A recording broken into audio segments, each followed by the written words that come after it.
Hello, what's up? Magandang araw sa lahat. Ito ang inyong Lolo Istong.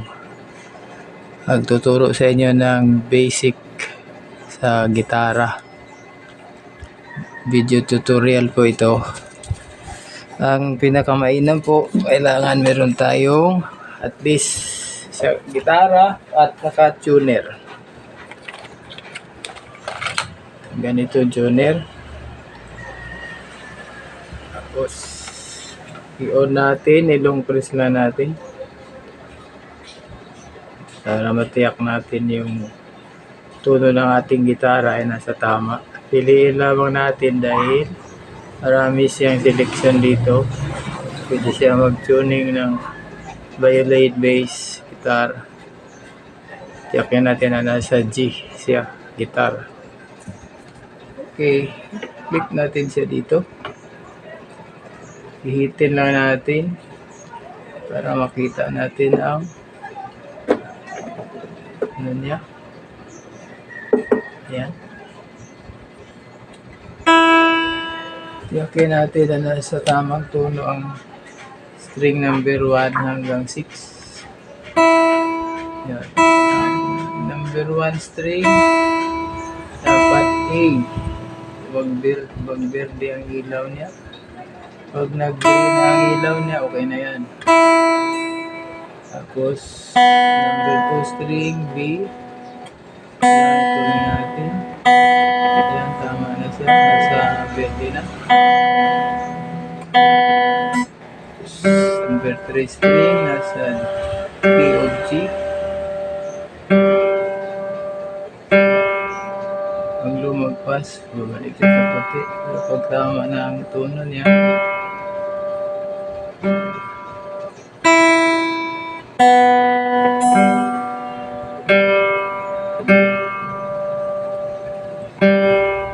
yan. Dito, number 4 string, D naman ang key niya.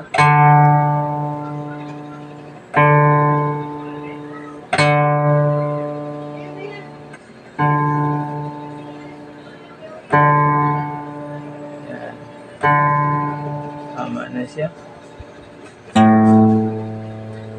E naman dito, A as in alpha.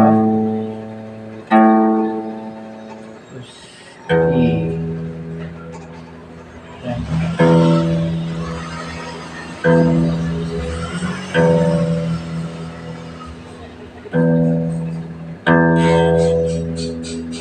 Yan, tama na.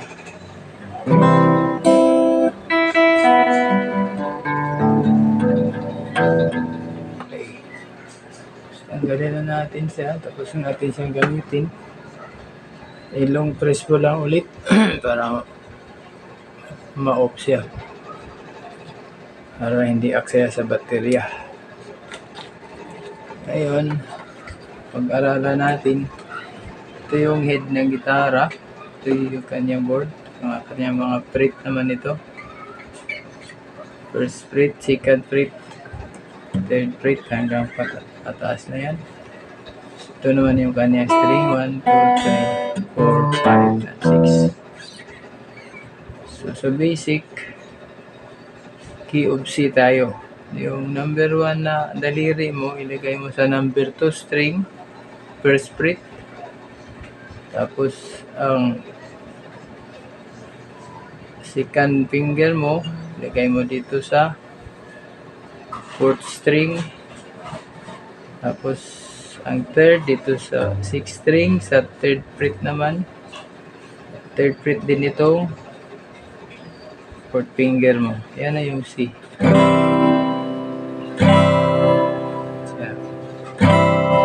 Do. Ano yan?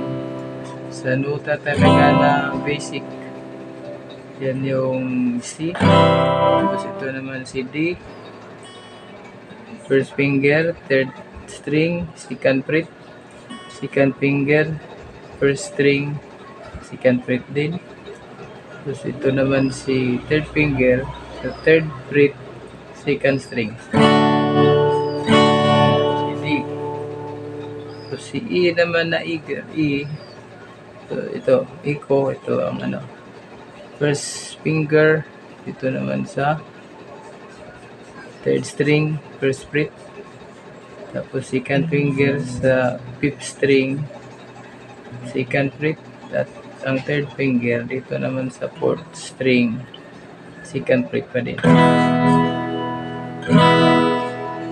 Pag si F naman, kailangan itong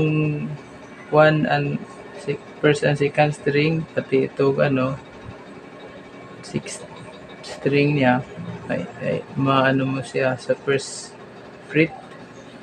Ang second finger naman, second fret, third string, fifth string niya dito naman sa third fret, at saka yung fourth finger mo dito din sa third fret na fourth string. Yung G naman niya, pinakamainam, itong second finger na gamitin mo dito siya sa second fret, fifth string. At ito third finger naman dito sa sixth string, third fret. At saka yung fourth finger mo dito sa first string, third fret din. So, ang A na alpha, dito naman ang first finger sa fourth string, second fret. Ang second finger sa third string, second fret pareho. Second fret din yung third finger sa second string. Yan yung ating tunog ng A. Gandang tunog yan dahil tama-tama ang tuning natin ng gitara ng maayos. Tapos, ang B naman, ito yung kanyang bass. Second fret. Saka itong yung iba, ganyan ang style nila. Pero ang pinakamadali sa akin, iniipit ko lang yung tatlo na to. Ganyan siya ang B. Ang third finger ko lang ginamit ko sa tatlong string na ito. Pang fourth fret, second, third, and fourth string. Yan yung kanyang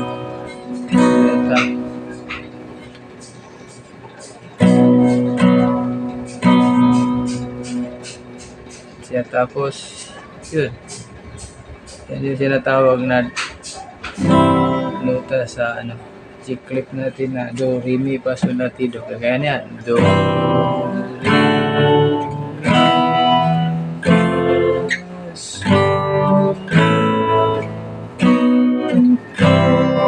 ganun siya.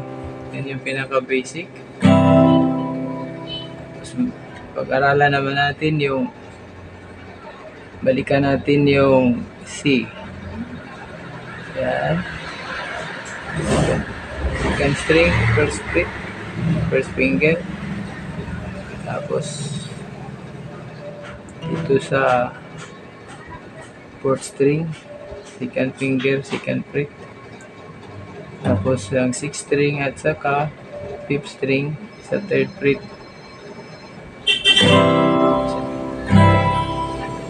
Yan po muna ang ating kamay.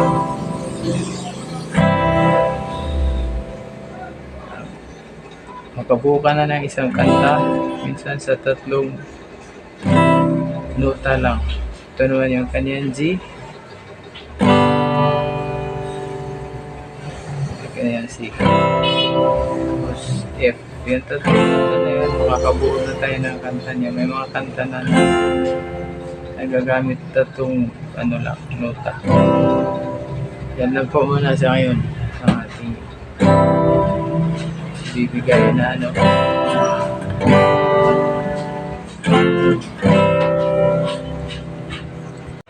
Yun po ang 7 major chords mula sa C, D, E, F, G, A, at saka sa B. Mga major chords na itinuro ko ngayong araw. Sana nagustuhan nyo ang ating tutorial video sa basic ang paggigitara sa mga bagong nag-aral sa gitara. Malaking bagay po yun para sa inyong lahat. At sana wag niyo kalimutan na paki-subscribe at like, follow, at paki-hit na rin ang notification bell sa ating YouTube channel. At hanggang sa susunod, pag-aaralan natin ang mga minor chords na naman. Ang major chords yung itinuro natin ngayong araw, minor chords, hanggang sa tuloy-tuloy tayo mag-aaral hanggang sa may kanta tayong bubuuin. Maraming salamat po sa panonood. Ito po inyong Lolo Stong. God bless po sa lahat.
Thank you.